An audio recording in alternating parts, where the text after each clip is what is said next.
Kilo দুধকে ঘন করে ক্ষীর করলাম। আমি কিন্তু এই কেকেতে ডিম দিই না, ঘন করলাম, ঘন করে বেশ ক্ষীর ক্ষীর মতন হয়ে গেল। তাতে 250 ময়দা, 250 চিনি, চিনিটা একটু মিক্সিতে গুঁড়ো করে নিতে হবে, দিলে দুটো কেক হবে। আন্দাজ মতন বেকিং পাউডার দিলাম আর ভ্যানিলা মেশালাম, দিয়ে তাতে চেরি ফল, কাজু বাদাম, তারপরে কুমড়োর মেঠাই সব মিশিয়ে ভালো করে ফেটাতে হবে।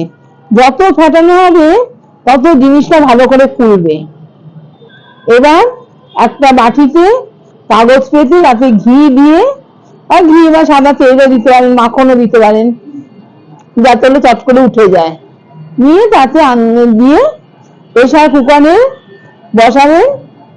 Pressure cooker